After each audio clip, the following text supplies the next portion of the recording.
Break के बाद फिर से स्वागत है आपका। आगे बढ़ेंगे। बिहार विधानसभा की 2 सीटों पर होने वाले उपचुनाव से पहले जहां राष्ट्रीय जनता दल और कांग्रेस का गठबंधन टूटा है, वहीं जनता दल यूनाइटेड और लोजपा भी एक खेमे में नहीं है। चुनाव का दिलचस्प मोड़ यह है कि पूर्व मुख्यमंत्री लालू प्रसाद यादव भी चुनाव प्रचार में कूद गए हैं और आरजेडी के लिए फील्डिंग कर रहे हैं।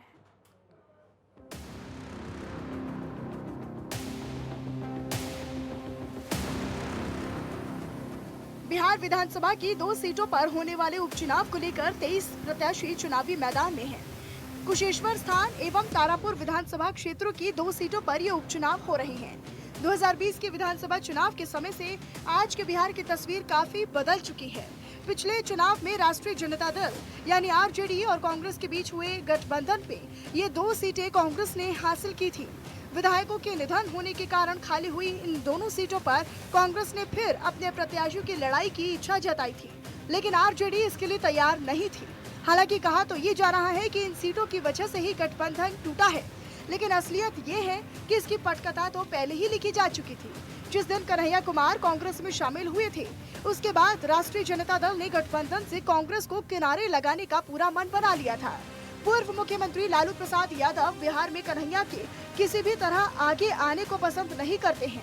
लोकसभा चुनाव से पहले कन्हैया कुमार ने बहुत कोशिश की थी कि किसी तरह से बेगूसराय में आरजेडी अपना प्रत्याशी खड़ा न करे, लेकिन लालू प्रसाद यादव ने इस सीट पर अपने ऐसे प्रत्याशी को खड़ा किया जिसने लेफ्ट के मतों पर ठीक ठाक सेंध लगाई। बिहार में विधानसभा के चुनाव में कांग्रेस को कोटे से जितनी सीट हासिल हुई थी, उसने 19 सीटों पर जीत हासिल की थी। कांग्रेस की इस जीत के पीछे आरजेडी का बड़ा जनाधार था। आरजेडी कांग्रेस को एक सीमा तक महत्व देना चाहती थी। दूसरी तरफ धीरे धीरे कांग्रेस भी इसी रणनीति पर चल रही है कि जिन राज्यों को उसने खोया है वहां अपने स्तर पर ही आगे बढ़ा जाए। दूसरे नंबर की पार्टी बनकर वे एक लाइन से आगे नहीं बढ़ पा रही है। बिहार में एक तरह से कन्हैया कुमार को आमंत्रण इस बहाने ही मिल रहा है कि वे बिहार में कांग्रेस को फिर से खड़ा करें। इसमें आरजेडी और कांग्रेस का पेच फंसा है, इसलिए गठबंधन के इस बिखराव को अब स्थायी माना जा रहा है। कुशेश्वर स्थान विधानसभा के लिए जेडीयू के आनंद भूषण हजारी, आरजेडी के गणेश भारती, कांग्रेस के अतिरेक कुमार, समता पार्टी के सच्चिदानंद पासवान, एलजेपी की अंजू देवी और 6 निर्दलीय प्रत्याशियों ने नामांकन दाखिल किया है। तारापुर विधानसभा के लिए जेडीयू के राजीव कुमार सिंह, राष्ट्रीय जन संभावना पार्टी के उपेंद्र सहनी, आरजेडी के Arun Kumar Shah, the Plurals party के वशिष्ठ नारायण, कांग्रेस के राजेश कुमार मिश्र, एलजेपी के कुमार चंदन, बिहार जस्टिस पार्टी के मोहम्मद जसीम समेत 5 निर्दलीय प्रत्याशी शामिल हैं। इस तरह इस बार जेडीयू के वोट बैंक पर सेंधमारी करने के लिए एलजेपी यानी पासवान की पार्टी भी चुनावी मैदान में है। बीजेपी और जेडीयू में भी सीट को लेकर खींचातान जरूर हुई थी। आखिरकार जेडीयू के प्रत्याशी ही इन सीटों पर लड़ रहे हैं। बिहार की इन दोनों सीटों के लिए जिस तरह से राजनीतिक दलों में जमकर प्रचार किया गया है, आरजेडी की वो पूरी कोशिश है कि इस सीटों को हासिल कर नीतीश के लिए चुनौती पेश की जाए। बेशक इन सीटों के परिणाम से सत्ता पर कोई खास असर नहीं पड़ेगा, लेकिन इन सीटों के परिणाम से सियासी हवाओं का रुख जरूर पता चल सकेगा। आरजेडी इन सीटों को हासिल करने के बाद दबाव बनाने की कोशिश जरूर करेगी। आरजेडी अगर कांग्रेस के सहयोग के बिना इन सीटों में एक भी सीट हासिल कर लेती है तो तेजस्वी का आगे की राजनीति में प्रभाव बढ़ेगा। बिहार विधानसभा के चुनाव में कांटे की लड़ाई हुई थी, इस नाते इन दोनों सीटों पर भी सबकी नजरें हैं। Bureau report, network 10।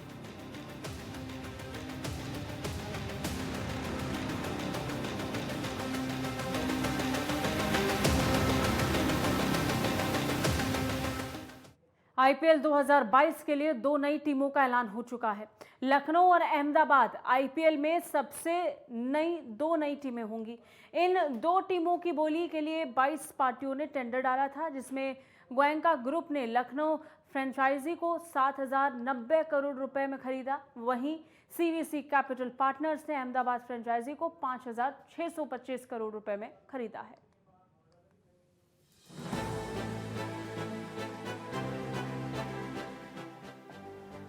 आईपीएल की 2 नई टीमों का ऐलान हो गया है। अहमदाबाद और लखनऊ 2 नई फ्रेंचाइजी के रूप में अगले सीजन में शामिल होंगी। इसी के साथ ही 2022 के आईपीएल में कुल 10 टीमें एक दूसरे के खिलाफ खेलती हुई दिखाई देंगी। ऐसा पहली बार नहीं होगा जब आईपीएल में 10 टीमें होंगी। इससे पहले 2011 में हुए आईपीएल के चौथे सीजन में भी 10 टीमें थी। उस वक्त कोच्चि टस्कर्स, केरला और पुणे वॉरियर्स नाम की फ्रेंचाइजी आईपीएल का हिस्सा बनी थी। आइए अब आपको बताते हैं कि नई टीमों के मालिक कौन हैं और इनकी कितने में बोली लगी है। साथ ही नई टीमों के आने से आईपीएल पर क्या असर पड़ेगा। किसने जीती बोली। नई टीमों की मेजबानी के लिए 6 शहर रेस में थे। सबसे ज्यादा मजबूत दावेदार अहमदाबाद और लखनऊ थे। इन दोनों शहरों को ही मेजबानी मिली है।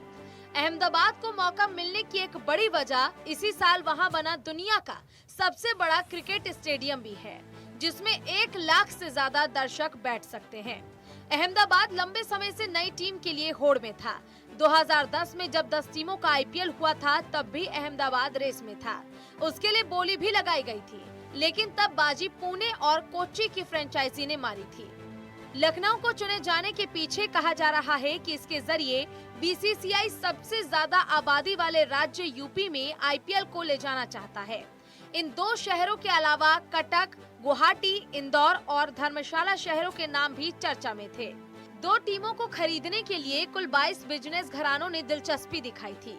इसमें Adani group, English football club Manchester United का मालिक ग्लेजर परिवार, Torrent pharma, Aurobindo pharma, RP Sanjeev Goenka group, Hindustan times media group, पूर्व सांसद नवीन जिंदल की जिंदल स्टील, रानी स्क्रूवाला और 3 प्राइवेट इक्विटी से जुड़े लोग शामिल थे। इससे पहले गोयनका ग्रुप के पास 2 साल 2016 और 2017 में राइजिंग पुणे सुपर जायंट्स की टीम रही थी। वहीं सीवीसी कैपिटल ने 5,166 करोड़ रुपए में अहमदाबाद की टीम खरीदी है। क्या बीसीसीआई की उम्मीद के मुताबिक लगी बोली। बीसीसीआई ने नई टीमों के लिए 2000 करोड़ रुपए का बेस प्राइस तय किया था। इस नीलामी से उसे 7 से 10,000 करोड़ रुपए की कमाई होने की उम्मीद थी। नीलामी में दोनों टीमों के लिए कुल 12,256 करोड़ की बोली लगी, यानी नीलामी में बीसीसीआई को उम्मीद से ज्यादा कमाई हुई। टीमों के बढ़ने से किसे क्या फायदा होगा। दर्शकों के लिहाज से बात करें तो आपको ज्यादा मैच देखने को मिलेंगे। 2 टीमें बढ़ने से आईपीएल में मैचों की संख्या 60 से बढ़कर 74 हो जाएगी। खिलाड़ियों के लिहाज से बात करें तो 2 टीमें बढ़ने से कम 45 से 50 नए खिलाड़ियों को आईपीएल में खेलने का मौका मिलेगा। इनमें भी 30 से 35 युवा भारतीय खिलाड़ी होंगे।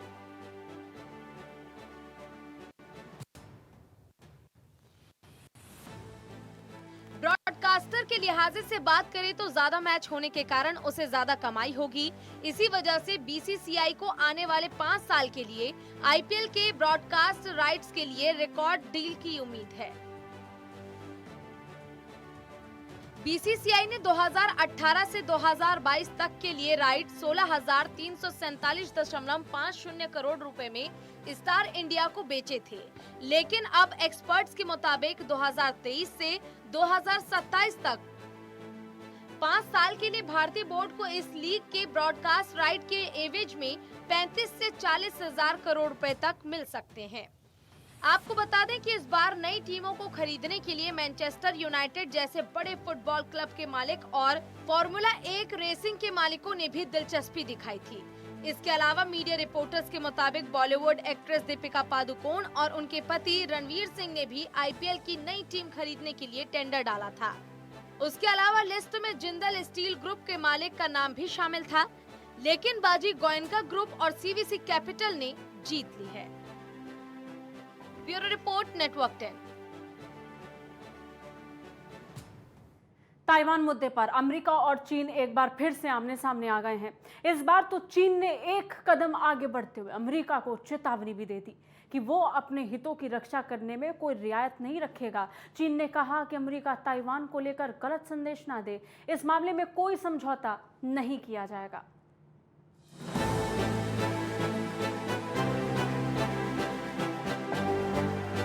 ताइवान को लेकर अमेरिका और चीन के तनातनी बढ़ चुकी है। ताइवान के समर्थन को लेकर अमेरिकी राष्ट्रपति जो बाइडेन के बयान पर चीन ने नाराजगी जताई है। इस पर चीन का ये कहना है कि ताइवान के मुद्दे पर कोई समझौता या फिर आम सहमति नहीं बन सकती है।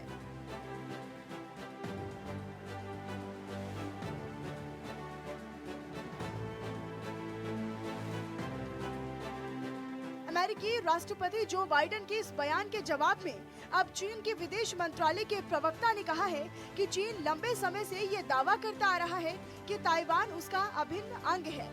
उन्होंने कहा कि ताइवान पूरी तरीके से चीन का आंतरिक मामला है और वे किसी अन्य देश को इसमें दखल नहीं देने देगा।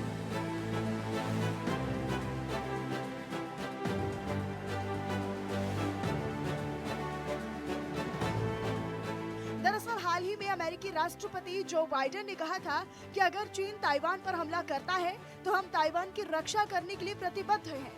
उनके इस बयान का ताइवान में काफी स्वागत भी किया गया था। इसके बाद चीन के विदेश मंत्रालय ने अमेरिका से कहा था कि ताइवान मुद्दे पर समझौते की कोई जगह नहीं है, अमेरिका गलत संदेश भेजना बंद कर दे। वहीं चीनी विदेश मंत्रालय के प्रवक्ता वांग वेनबिन ने कहा कि चीन अपने हितों की रक्षा करने के लिए किसी के साथ कोई रियायत नहीं करेगा।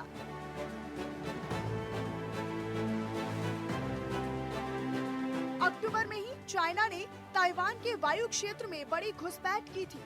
दरअसल चीन के करीब 200 से ज्यादा लड़ाकू विमान ताइवान की सीमा में घुस आए थे। इसके बाद से ही दोनों देशों के बीच तनातनी जैसा माहौल बना हुआ है। चीन ताइवान को अपना हिस्सा बताता है, यहाँ तक कि चीन ने तो ये भी कह दिया है कि वह ताइवान का चीन में एकीकरण किसी भी हालत पर कर ही रहेगा। चीन की इसी कार्रवाई के बाद अमेरिका की तरफ से आपत्ति दर्ज कराई गई थी।